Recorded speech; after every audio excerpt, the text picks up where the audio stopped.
커피숍을 운영하는 30대 중반 미혼 여성입니다. 저는 고등학교 때부터 남동생과 둘이 살았어요.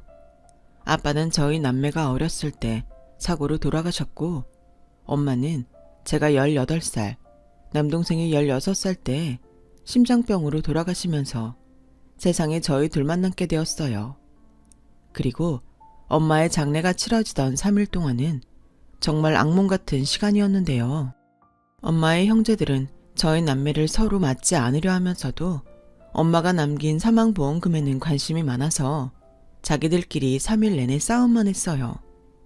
그래서 그 싸움을 보다 못한 외할머니가 나서시게 되었죠. 저희 외할머니는 연세도 많으시고 자식들이 모두 형편이 어렵고 바쁘다는 이유로 시골에서 혼자 사는 처지셨는데요. 그런 할머니가 비통한 목소리로 이렇게 말씀하셨어요.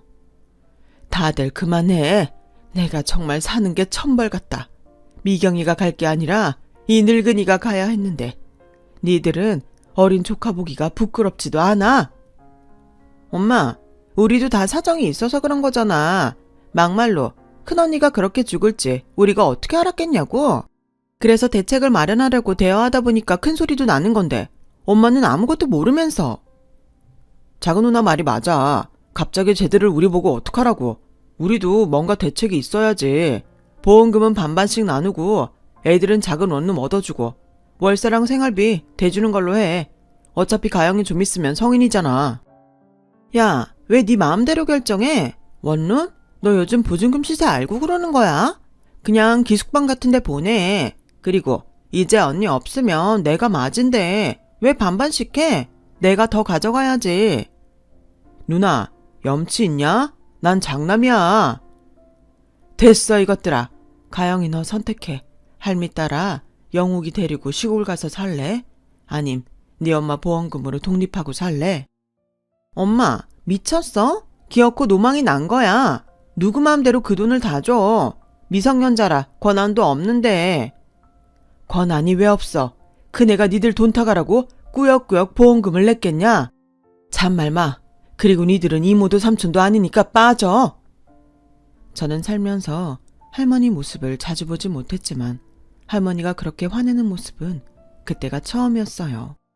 그리고 동생과 상의 끝에 저는 시골 생활보다는 살고 있는 인천에 남고 싶다고 했는데요. 할머니는 그럼 그러라며 엄마의 보험금을 대리 수령해서 저희가 생활할 방 2개짜리 빌라를 전세로 얻어주셨어요. 그리고 엄마 보험금이라며 매달 100만 원씩 생활비를 붙여주셨는데요. 그렇게 제가 어렵게 고등학교 졸업을 하고 할머니가 제 졸업식도 참석할 겸 엄마의 남은 보험금을 줄 겸 인천으로 올라오셨어요. 그런데 전에 봤을 때보다 할머니 안색이 많이 안 좋으셨는데요. 할머니, 어디 아프신 데라도 있어요? 얼굴색이 안 좋으세요. 이 나이에 아픈 데가 없으면 그게 이상하지. 아이고, 우리 강아지들 엄마도 없이 우째 살았어. 많이 힘들었지? 할미라도 건강하면 자주 올라올 텐데. 아니에요. 그래도 할머니가 생활비도 주시고 쌀이랑 반찬도 보내주셔서 저희 걱정 없이 살았어요. 아, 그리고 지난 기말에도 영욱이가 전교에서 1등 했어요. 누나, 뭘 그런 걸 말해. 왜? 네가 잘해서 1등 했는데 자랑해야지. 그래, 누나 말이 맞다. 아유, 우리 손자 대견하네. 니들은 어릴 때도 참 야물딱졌지. 어린 것들이 아빠 보고 싶다는 소리도 안 하고 엄마 힘들게도 하지 않더니 이렇게 부모가 없어도 잘 커져서 할미가 너무 고맙다. 자, 생각난 김에 줘야지. 잠시만 있어라. 할머니는 그렇게 말씀하시고 당신이 가지고 온 아이스박스에서 돈 뭉치를 꺼내셨어요. 그리고 놀란 저에게 건네주셨어요. 할머니, 이제 가영이 너도 어른이니 네 엄마 돈은 네가 관리해라. 할미는 이제 언제 어떻게 될지 몰라. 그럼 네 이모랑 삼촌이 또 난리를 칠 게다. 꼭꼭 숨겨놔. 할미가 배운 것도 없고 가진 게 없어서 자식들을 잘 키우지 못했어. 난 그렇다 쳐도 니들까지 걔들한테 시달리는 건 보고 싶지 않구나. 할미가 재산이라도 있음 더 물려줄 텐데 가진 게 네 삼촌 장가 보낸다고 짐 빚밖에 없어. 미안하다. 할머니, 그래도 저는 같이 사는 건 아니지만 할머니가 계셔서 많이 의지하고 살았어요. 지금도 그렇고요. 그러니까 할머니는 그런 생각하지 마시고 오래오래 사셨으면 좋겠어요. 말만이라도 고맙다. 근데 할미는 이젠 좀 편해지고 싶다. 할아버지 얼굴도 가물가물하고 네 엄마도 너무 보고 싶고. 할머니, 그래도 저 의사 되는 건 꼭 보고 가세요. 저 정말 열심히 공부할게요. 그래, 우리 영욱이가 그렇게 말하면 할미가 노력해야지. 고맙다. 할머니는 슬픈 듯 기쁜 듯 그렇게 눈가 촉촉하게 웃으셨어요. 그리고 그 해를 다 넘기지 못하시고 저희 엄마 곁으로 떠나셨는데요. 할머니 말씀처럼 할머니의 장례가 있던 날에도 이모와 삼촌은 서로 빚을 떠안지 않으려 싸웠고 그 불똥은 저희 남매에게 튀어 그때 할머니가 가져간 엄마 보험금을 내놓으라며 아주 난리도 아니었는데 경찰까지 와서 이모와 삼촌을 말렸으니 말은 다 했죠. 그렇게 어렵게 할머니 발인까지 보고 저희 남매는 도망치듯 인천으로 왔어요. 그리고 행여 이모와 삼촌이 저희들에게 돈 달라고 괴롭힐까봐 이사까지 했는데요. 그런 와중에도 공부 잘하는 동생한테 피해가 갈까? 동생 학교 주변 중 가장 외진 곳으로 집을 구했어요. 다행히 저희의 거처를 알지 못하는 이모와 삼촌은 할머니 장례식 이후 볼 일이 없었지만 어쩐지 새삼스레 앞으로 어떻게 살아야 할지 할머니까지 없는 세상이 더 무섭게만 느껴졌어요. 하지만 저는 이미 20살 어른이었고 동생에겐 유일한 보호자였으니 어떻게든 동생을 꼭 잘 키우고 싶다는 열의가 가득했는데요. 그도 그럴 게 동생은 의사가 되겠다는 꿈을 가진 뒤에 거의 잠도 자지 않고 공부에만 매달렸어요. 엄마가 남긴 남은 사망보험금은 많다면 많고 적다면 적은 1억 남짓이었는데 저는 이 돈을 종잣돈으로 동생 학비와 나아가서는 동생 결혼 자금까지 해결해야 한다는 생각을 했었죠. 그러면서 저절로 저의 대학이나 결혼은 감히 생각도 할 수 없는 거였어요. 동생은 자기 대학 자금은 자기가 알아서 할 테니 일단은 그 돈으로 대학을 가라고 했지만 저는 대학이 아닌 돈을 벌고 싶었어요. 이미 엄마가 돌아가시고 학교에 다니면서 커피숍 아르바이트를 하던 저였는데 몸에 익어서인지 작더라도 제 가게를 갖고 싶었죠. 그래서 나중에 쓰려고 제과제빵 자격증도 따고 바리스타 자격증까지 땄는데 어느 날 동생이 이렇게 말하더군요. 누나, 그럼 누나 가게를 내자. 나도 누나가 하루에 2-3개씩 알바하는 거 신경 쓰였어.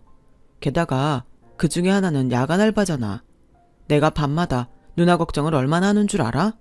대학도 안 간다고 하고 취직도 안 한다고 하고 또 그런다. 내 선택인데 왜 자꾸 그렇게 말해?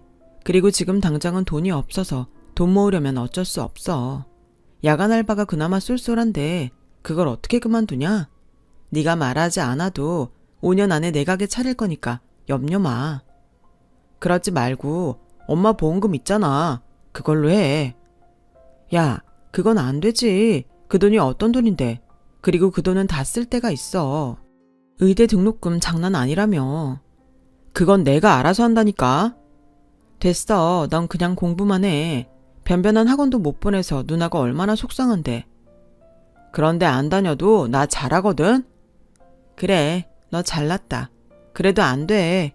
누나 일은 누나가 알아서 할 테니 너나 신경 쓰셔.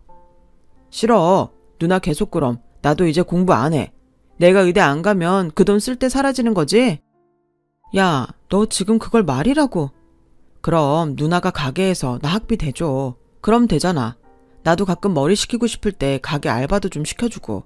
난 우리 누나가 사장님 했으면 좋겠다. 우리 누나가 만든 스콘이랑 쿠키 짱 맛있는데. 동생은 그렇게 자기 생각만 하는 저를 설득했어요. 저도 동생 말처럼 하고 싶지 않았다면 거짓말이고요. 그래서 동생한테 빚진다는 마음으로 저는 나름 역세권에 10평도 되지 않는 카페를 차리게 되었죠. 하지만 우리나라에 치킨집보다 더 많은 게 카페라고 브랜드도 아닌 작은 저의 가게는 반년이 지나도록 적자였고 저는 열심히 노력했지만 동생 볼 낯이 없어 괜히 가게를 차렸나? 시간을 되돌리고 싶은 심정이었어요. 그래서 딱 계약 기간만 하고 접자고 생각했는데요. 사람이 죽으라는 법은 없다고 카페를 차린 지 1년이 되어갈 즈음 조금씩 사정이 나아졌어요.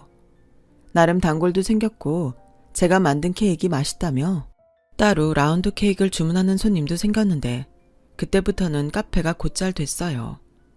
저녁에 마감하며 그날 매출을 계산하는데 한 달 그렇게 꼬박 장사를 하고 정산을 하는데 정말 눈물이 다 날 정도였어요. 많이 벌어서 그런 게 아니라 매달 돈을 까먹는 제 가게였는데 처음으로 남는 장사를 했다는 기쁨에 고생한 지난날이 주마등처럼 스쳐서 눈물이 났어요. 그 후 저는 알바도 없이 오전 10시부터 밤 11시까지 혼자 가게 운영을 했는데요.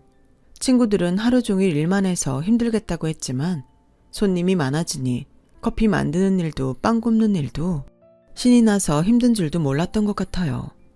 그렇게 저는 돈을 벌어 동생 대학 등록금을 마련했어요.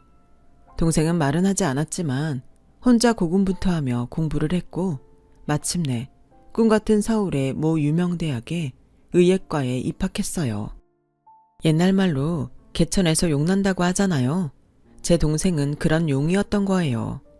그리고 동생 대학 첫 등록금을 내던 날, 그날은 먼저 떠난 부모님 생각이 그렇게 나던지 아마도 그동안은 의식하지 않으려 했지만 나름 공부 잘하는 동생을 끝까지 잘 건사해야 한다는 압박감이 있었다는 걸 깨달았죠.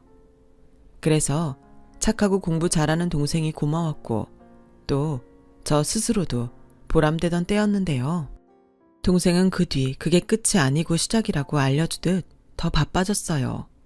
그리고 생각했던 것보다 의대 등록금은 정말 놀랄 정도로 비쌌기에 한 학기 등록금을 내면 다음 학기 등록금 준비에 정신을 바짝 차릴 수밖에 없었는데 저도 티를 내지 않는다고 했음에도 동생은 등록금을 낼 때면 잘 하지도 않는 전화를 해서 부담을 줘서 미안하다고 했어요. 누나, 등록금 많이 부담스럽지? 내가 시간이 있으면 과외라도 할 텐데. 야, 네가 무슨 과외를 해? 그럴 시간 있으면 잠이라도 더 자. 내가 언제 너한테 돈 걱정하라고 했어? 그때 네가 그랬잖아. 가게에서 네 등록금 대라고. 요즘 누나 카페 엄청 잘 돼. 그러니까 넌 아무 걱정하지 말고 공부만 해라. 내가 그때 그렇게 말은 했지만 등록금이 이렇게 비쌀 줄 몰랐지.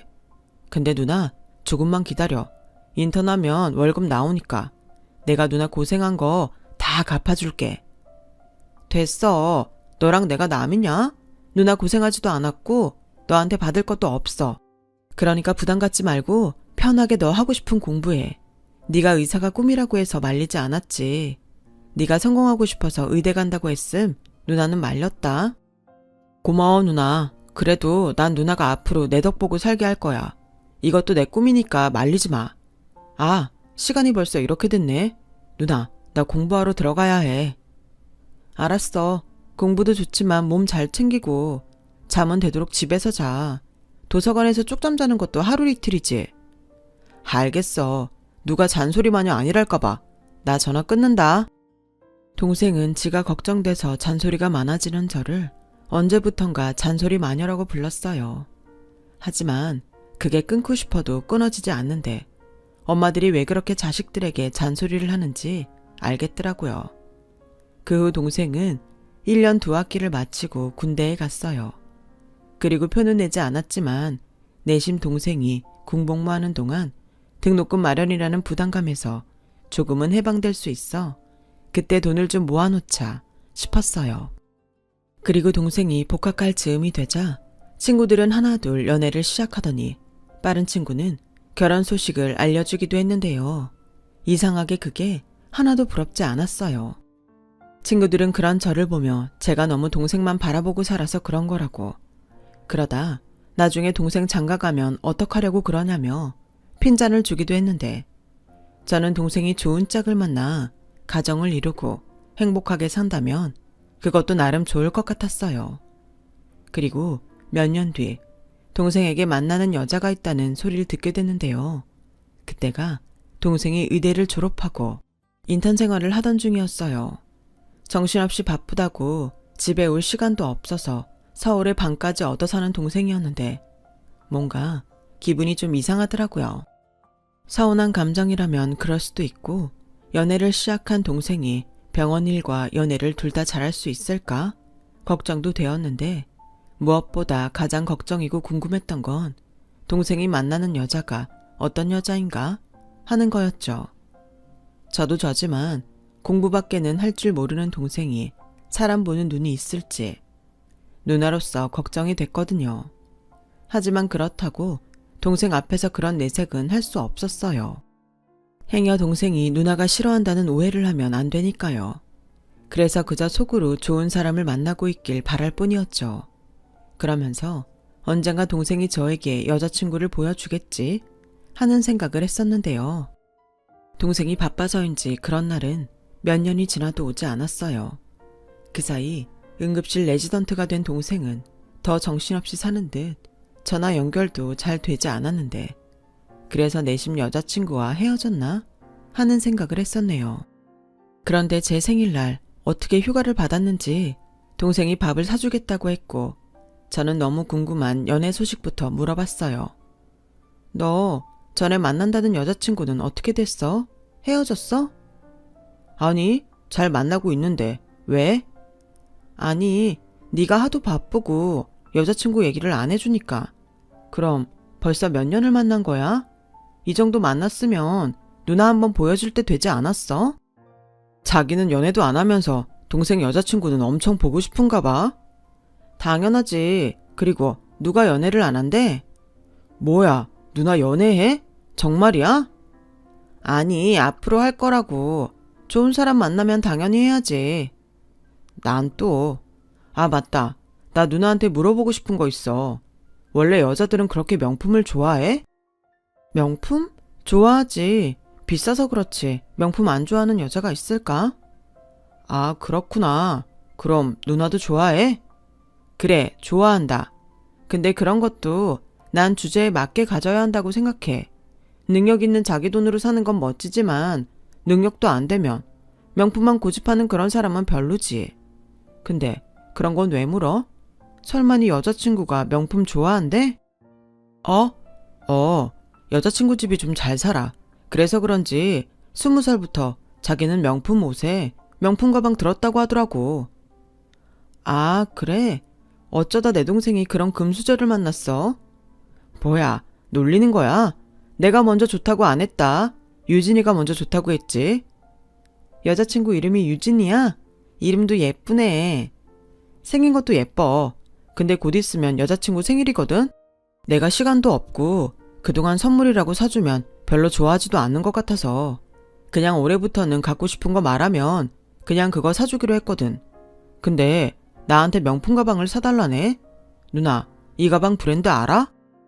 동생은 핸드폰을 꺼내 뭔가 찾더니 저에게 가방 사진을 보여줬어요. 그리고 제 눈엔 가방 사진 밑에 가격이 먼저 들어왔는데요. 400만 원대의 디올 가방이었어요. 저도 들어서 알긴 했죠. 브랜드만요. 야, 이 가방 너무 비싸다. 너 그 정도 능력 있어?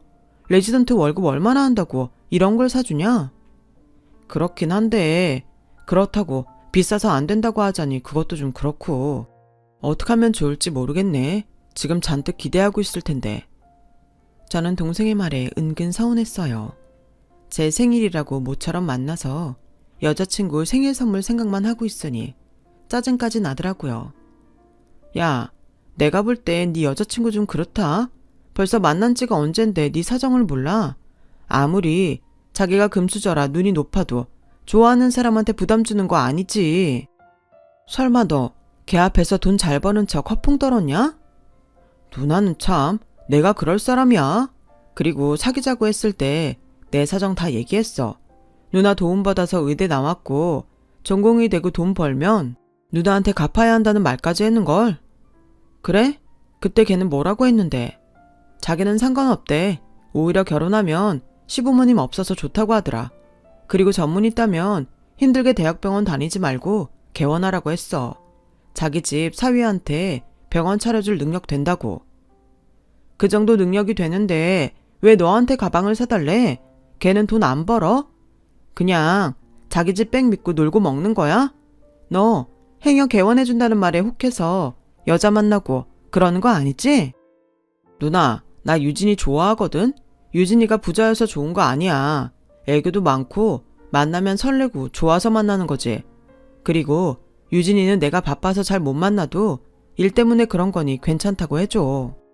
요즘 그런 여자 없어. 또 유진이는 부모님이 힘들게 남 눈치 보면서 일하지 말고 용돈 받아서 쓰고 결혼했으면 하시던걸. 아, 그러셔? 걔가 복이 많은 애구나? 부럽다. 그리고 가만 보니 걔도 걔지만 네가 더 좋아하네. 에휴, 그럼 나도 모르겠다. 네 연애사 네가 알아서 해. 저는 동생 말을 듣고 슬슬 걱정이 됐어요. 세상 물정 모르는 돈 많은 아가씨 같은데 자칫 잘못하면 제가 남자친구의 심술궂은 누나가 될 수 있을 것 같더라고요. 그래서 마음은 그러지 않았지만 동생의 연애사에 참견하지 않으려고 했어요. 자기가 너무 좋아서 무리를 하면서까지 명품 가방 선물을 사준다고 해도 그걸 말릴 수는 없겠다 싶었죠. 그 후 동생은 바쁘기도 했고 저에게 어지간해서는 여자친구 얘기를 꺼내지 않았어요. 아무래도 제가 전에 뭐라고 한 부작용 같았죠. 그러면서도 꽤 오래 만나는 것 같았는데 제 동생이 국시를 치르고 전문의를 따자 슬슬 결혼 얘기가 들려왔어요. 누나, 만약에 내가 결혼한다고 하면 누나 서운해? 서운하냐고? 내가 왜?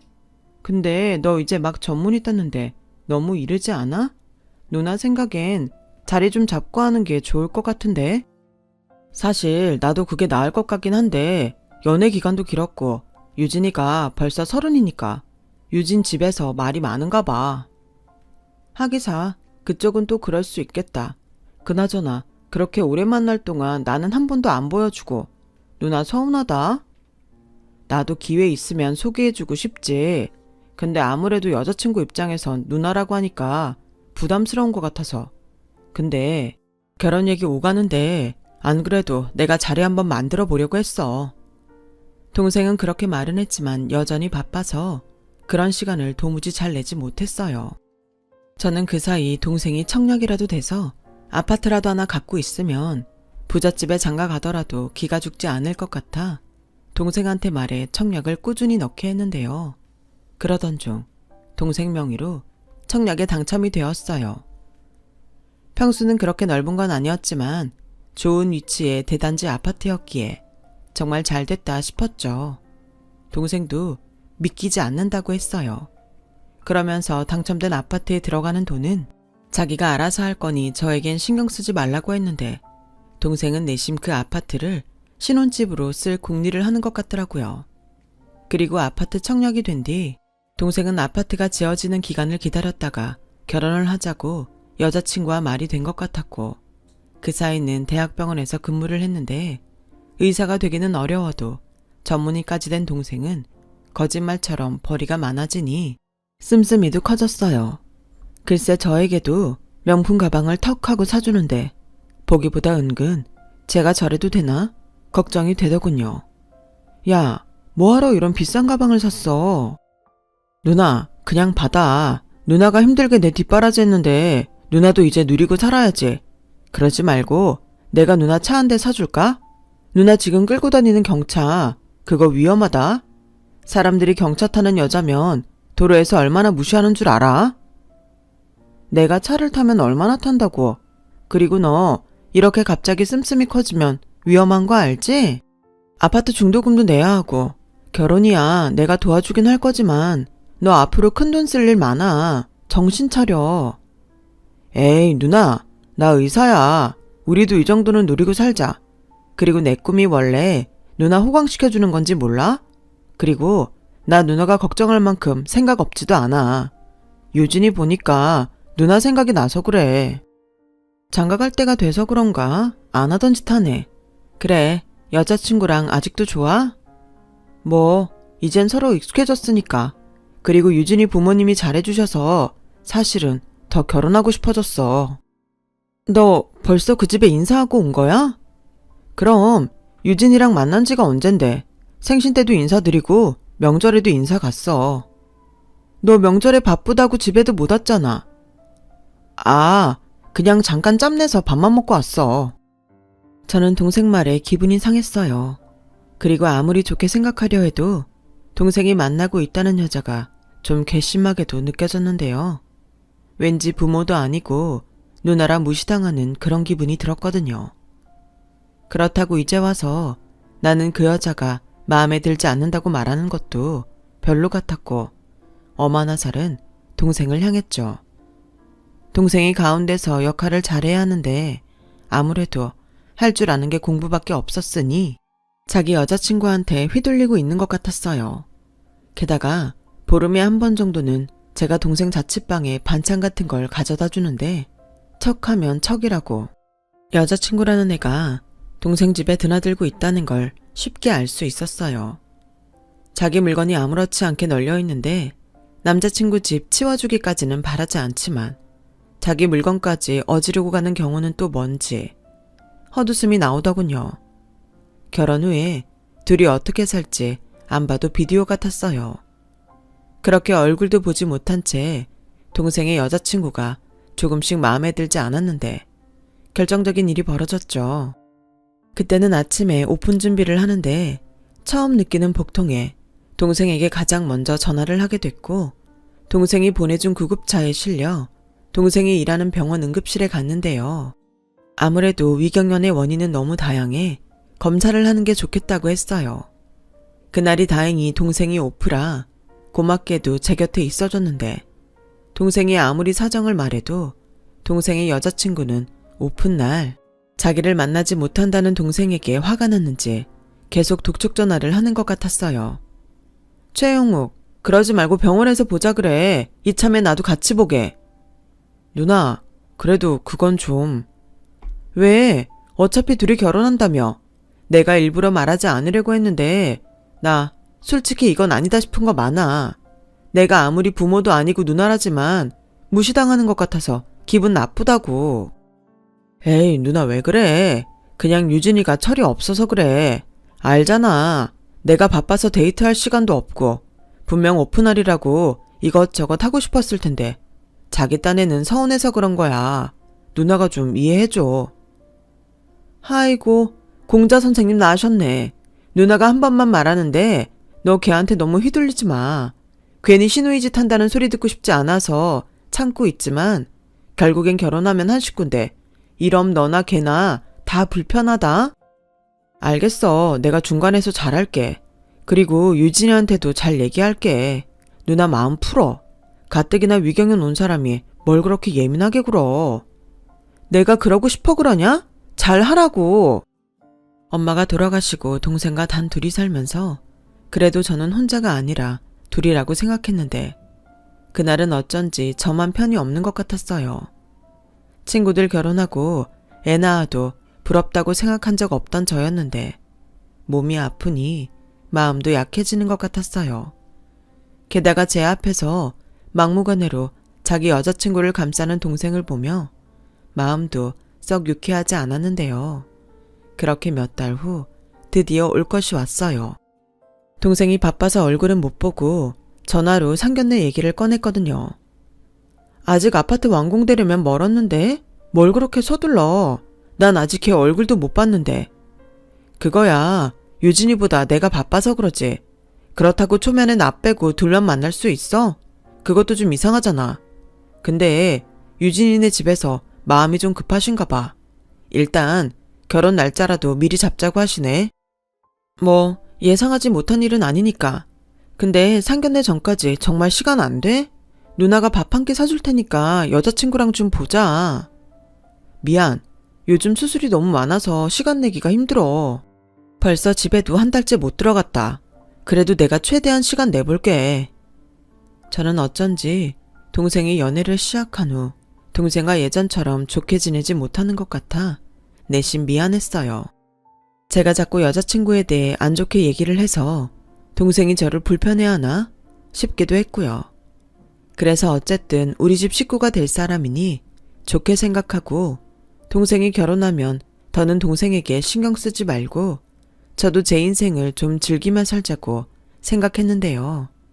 그래도 결혼이라는 게 제가 경험이 없어 그런지 마냥 쉽게 넘길 일은 아니더군요. 저는 먼저 결혼한 친구들에게 물어 결혼 전에 뭘 준비하면 좋을지 또 예산은 얼마를 잡을지 물어봤는데 제가 상의하려고 연락을 하면 동생은 무조건 저는 신경 쓰지 않아도 된다고 했어요. 결혼은 자기 힘으로 할 거니 저는 그냥 참석만 하면 된다고요. 그런데 누나인 제가 어디 그럴 수 있나요? 또 상대 집이 그렇게 부자라면 저라도 동생 기죽지 않게 뭐라도 더 해줘야 한다는 생각만 커졌는데 그렇게 동생 여자친구도 보지 못한 채로 상견례 날짜가 잡혔어요. 누나, 미안해. 시간이 딱 상견례 날짜밖에는 어려워서. 여자친구도 결혼 전에 해둘 게 있다고 요즘은 좀 바쁘고. 알겠어. 네 여자친구는 상견례 때 보면 되니까 너무 신경 쓰지 마. 그나저나 상견례 때 입고 갈 제대로 된 양복은 하나 있어야 하지 않아?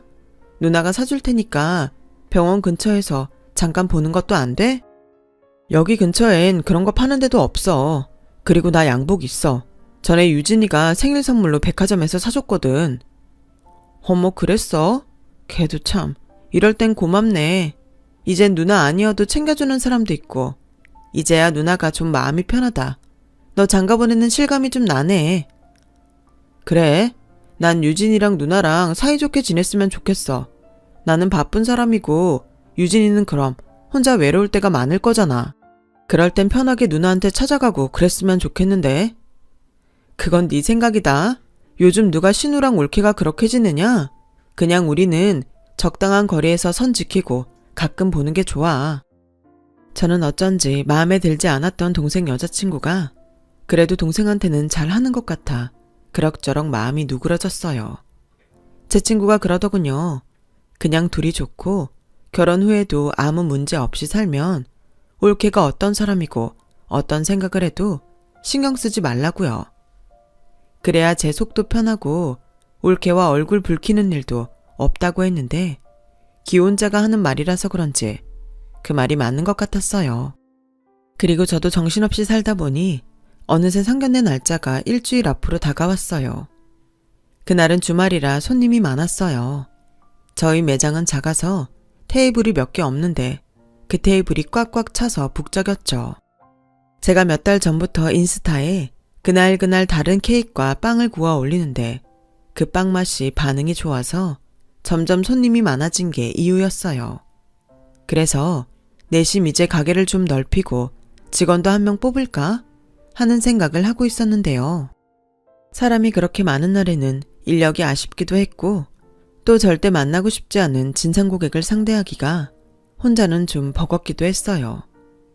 손님이 별로 없을 때는 그럴 확률이 상대적으로 적었는데 손님이 많아지니 모든 게 다 좋을 수는 없다고 이상한 고객이 한두 명은 꼭 있었거든요. 그리고 그날도 그런 손님이 한 명 있었어요. 거의 다 먹은 음료잔과 거진 다 먹은 케이크 접시를 내밀며 자기가 아는 라떼 맛이 아니라고 하면서 케이크에서는 머리카락이 나왔다며 환불을 해달라고 하더군요. 저는 당황했어요. 컴플레인 거는 고객이 내민 음료잔과 케이크는 누가 봐도 다 먹은 거였으니까요. 그래서 음료 맛이 어디가 이상하냐고 구체적으로 말해달라고 했고 케이크에서 나온 머리카락 색이 노랗길래 저는 노란 머리가 아니라서 이상하다고 했어요. 그러자 그 손님은 대뜸 이렇게 화를 내더군요. 아니, 손님이 이상하다고 하면 이상한 거고 머리카락이 나왔으니까 나왔다고 하는 거죠. 뭘 구체적으로 말을 하래요?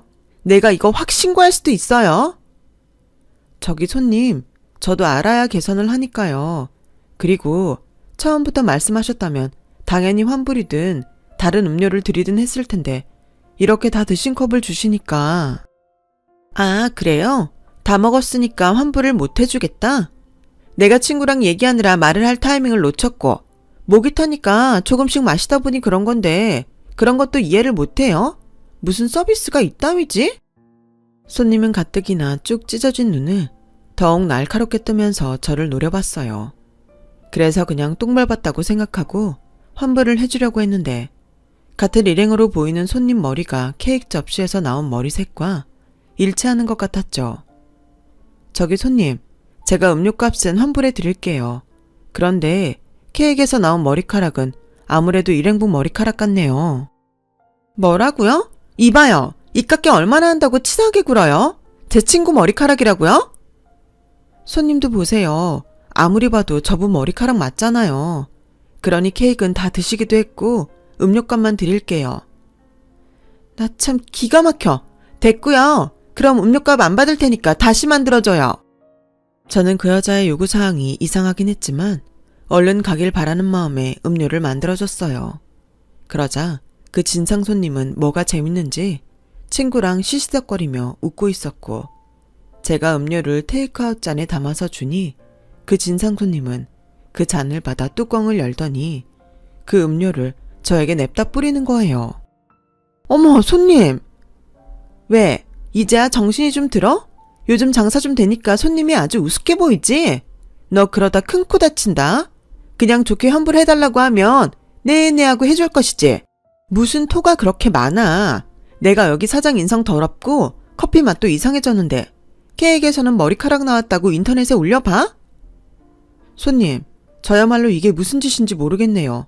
억지를 부려도 유분수죠. 이게 무슨 짓이에요? 인터넷에 올린다고요? 올려요. 나도 진상 손님이라고 손님 사진 올릴 테니까요. 뭐야? 죄송하다고 사과는 못할 망정. 너 내가 누군지 알아? 여기 가게 우리 집에 말하면 한 방에 망하게 할 수 있어. 야, 우리 심심한데 얘 손 좀 보자. 아주 이 동네에서 쪽팔려서 장사 못하게 만들어야겠어.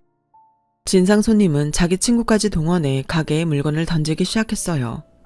그러자 제가 급히 112에 신고를 했고 경찰서에 간 여자는 손님 응대가 너무 기분이 나빠 그랬다며 봐달라고 하더라고요. 그것도 제가 아는 경찰에게요. 아무리 봐도 이런 일이 처음은 아닌 것 같아 보였어요. 그런데 문제는 뜨거운 음료를 뒤집어 써서 제 얼굴을 치료를 받아야 한다는 거였고 경찰이 저건 어떻게 할 거냐고 물으며 부모님께 연락을 하겠다고 하니 꼴의 부모님은 무서운지 그제야 자기들이 치료비를 주겠다며 저에게 합의하자고 하더군요. 그때 경찰분이 저한테 어차피 달리할 것도 없으니 합의금이라도 좀 받고 넘어가는 게 좋을 것 같다고 하셨어요. 그러면서 저에게 이렇게 기뜸도 해줬는데요. 저 사람들 하는 짓 보니까 처음 아니네요. 괜히 해코지 당하지 마시고 합의금 받고 그냥 봐준다고 하세요. 대신 가게에는 얼씬도 하지 말라고 하시고요. 저도 다음에 또 그러면 가중처벌 상습범이라고 겁을 줄 테니까 여기서 마무리하시죠.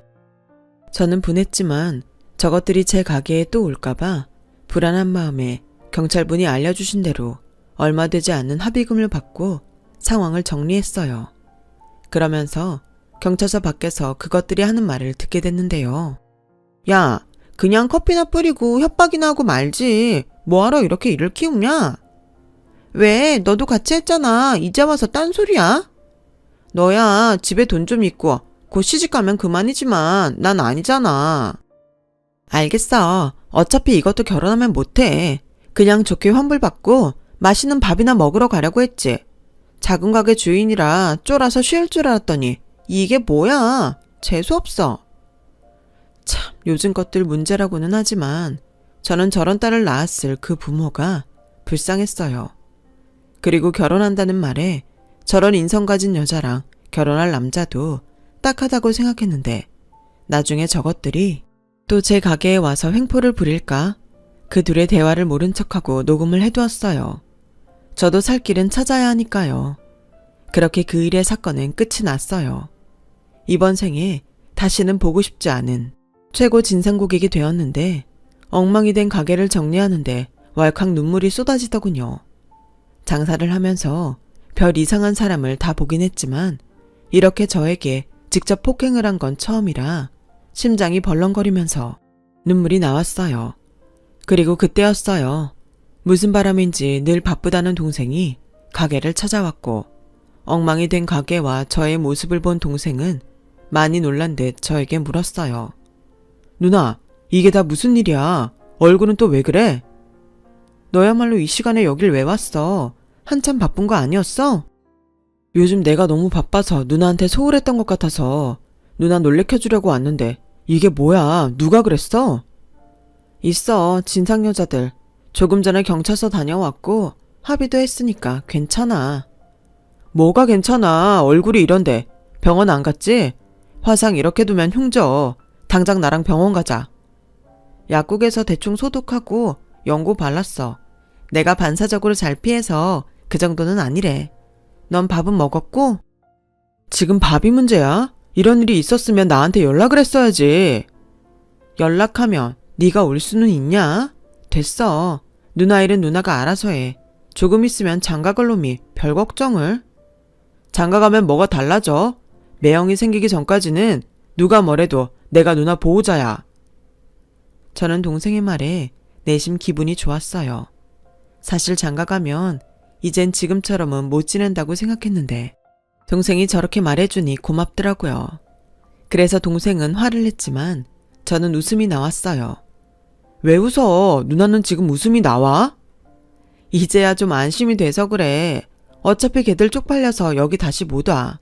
그나저나 누나도 아직 저녁 전인데 우리 오랜만에 치킨이나 시켜 먹을까? 이 와중에 치킨 생각이 나? 아무튼 나 자고 가도 되니까 맥주도 마시자.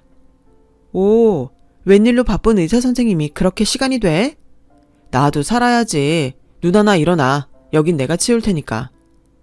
저는 그날 밤 진상 여자들 때문에 기분이 꿀꿀했지만 모처럼 동생과 치맥을 하며 즐거운 시간을 보냈어요. 그랬더니 최악의 하루도 그럭저럭 웃으며 보낼 수 있었고 곧 상견례 날이 되었어요.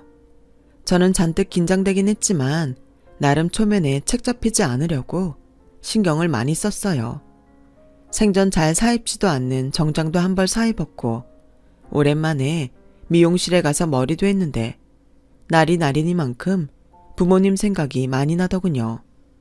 하지만 힘을 내기로 했어요. 제가 부모님 대신이라는 생각이 들었거든요. 그리고 약속 시간보다 일찍 도착한 저와 동생은 예약한 방에 자리를 잡고 앉았고 10분 정도가 지났을까?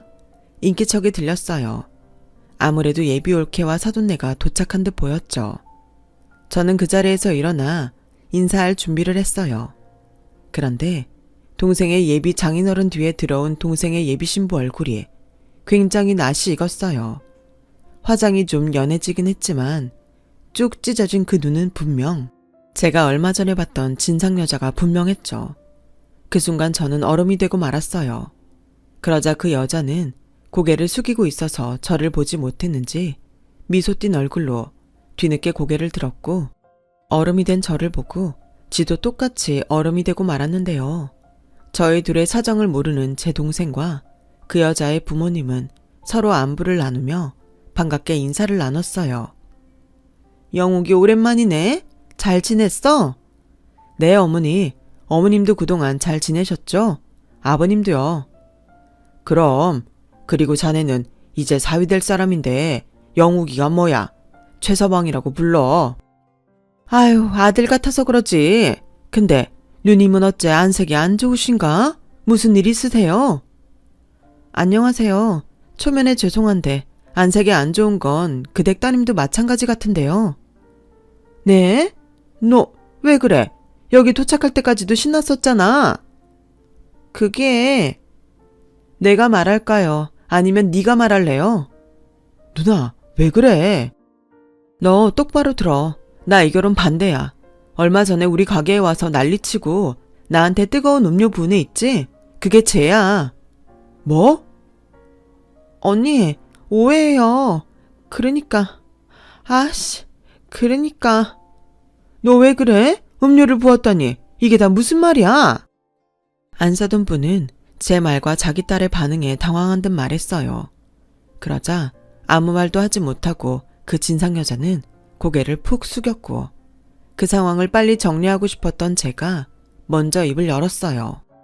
그리고 경찰서에 가져가느라 저장해뒀던 그날 있었던 문제의 CCTV 영상을 그댁 부모님께 보여드렸고 경찰서 밖에서 합의해서 재수없다고 떠들던 음성 파일도 친절하게 들려드렸네요.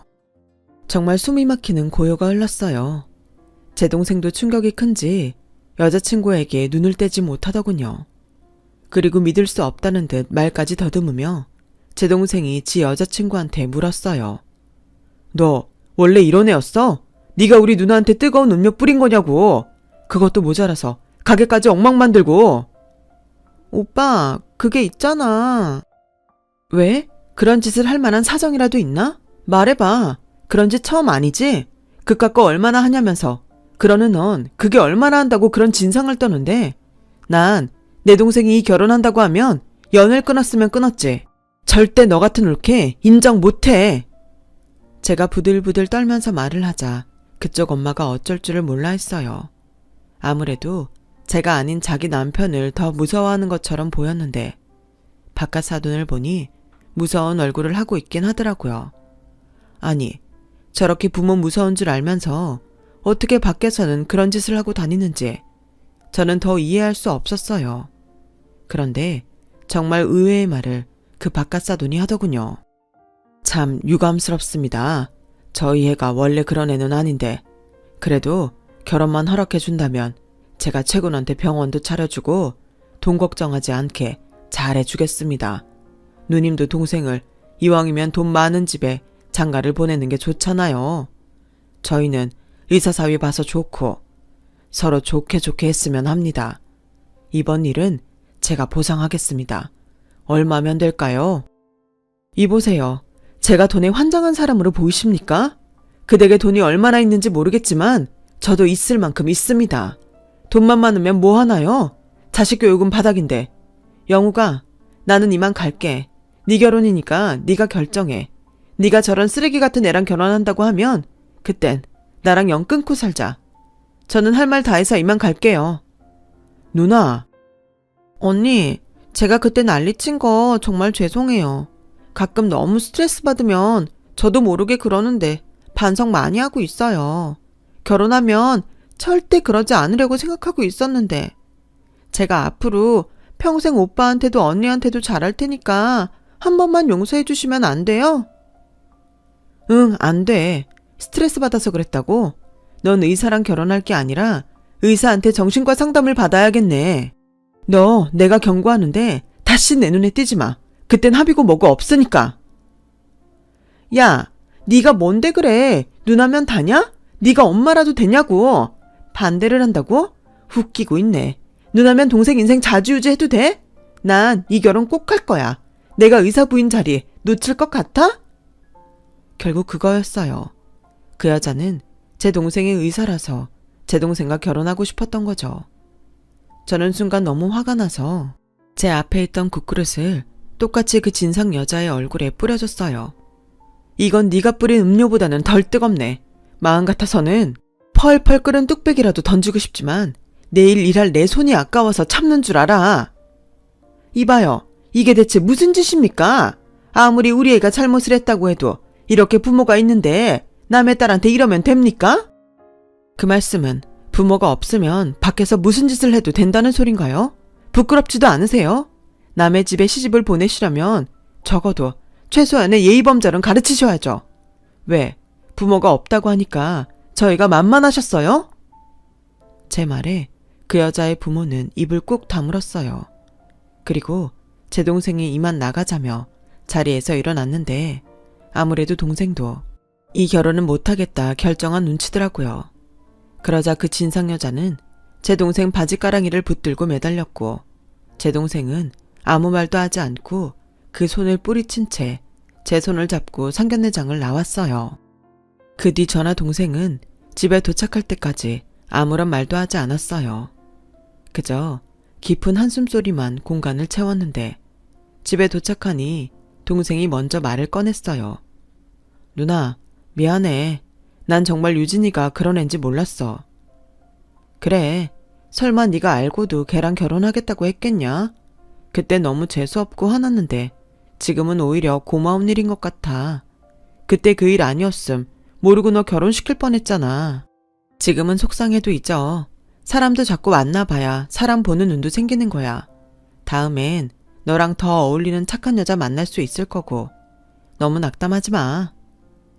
저는 동생의 속이 어떨지 짐작도 되지 않아 주저리 말을 이어갔어요. 저도 저지만 만난 시간이 있으니 동생이 받은 충격도 대단할 것 같았거든요. 결혼까지 생각한 여자와 헤어지는 것이니 마음 정리할 시간이 필요하겠다 싶었어요. 동생은 그 충격인지 병원을 그만두고 여행을 갔어요. 그동안 병원 일하랴 결혼 준비하랴 자기를 돌볼 시간이 없었다고 좀 쉬고 싶다고 하더라고요. 저는 흔쾌히 그러라고 했네요. 저는 언제나 동생이 먼저인 누나니까요. 동생은 그 뒤 제주도에서 한 달 살기를 마치고 돌아와 살고 있던 전셋집도 정리하고 제가 사는 집으로 들어왔어요. 그리고 학교 선배의 도움으로 공동으로 병원을 개원하게 되었어요. 사실 제가 가게를 넓히려고 돈을 모으고 있었는데 지금도 충분한 것 같아 그 돈을 기꺼이 동생에게 주었어요. 동생은 받기 싫다고 했지만 투자라고 이자 쳐서 갚으라며 돈을 줬는데 부디 동생이 파혼의 상처를 잘 치료하고 새로운 환경에서 더 의미 있는 행복을 찾아갔으면 좋겠어요. 좋은 인연을 하루라도 빨리 만난다면 더없이 좋겠고요. 그리고 이게 무슨 일인지 모르겠지만 그 진상 여자가 난동을 부리고 간 이후에 동네에 소문이 났는지 단골들이 줄지어 와서는 괜찮냐며 저를 걱정해 주셨고 입소문도 많이 나서 장사가 더 잘 되게 되었는데 이렇게 된 걸 그 여자에게 고맙다고 해야 하는 건지 아이러니하네요. 누군가 저에게 이런 말을 해준 적이 있어요. 모든 교통사고는 다 재수가 없는 거라고요. 어쩌면 악연도 그런 교통사고 같은 게 아닐까 그런 생각이 들면서 두 번의 실수는 하지 않도록 배울 건 배우고 잊을 건 빨리 잊었으면 합니다. 아무튼 그 일 이후 저희 남매는 각자의 분야에서 더 열심히 살아가고 있어요. 성실하게 좋은 마음으로 살다 보면 언젠가는 인생의 진짜 짝을 만날 수도 있겠죠? 어쩌면 저에게도 그런 일이 있을지도 모른다는 기분 좋은 상상을 하며 제 이야기를 마치도록 하겠습니다. 지금까지 저의 이야기를 들어주셔서 대단히 고맙습니다. 언젠가 저도 기혼자가 된다면 행복한 사연으로 다시 사연을 보낼 수 있었으면 좋겠습니다. 항상 건강하시고 행복하세요. 감사합니다. 여러분, 사연 댓글에 응원과 현명한 조언 부탁드려요. 좋아요와 구독은 저에게 큰 힘이 됩니다. 오늘도 좋은 일 가득하세요.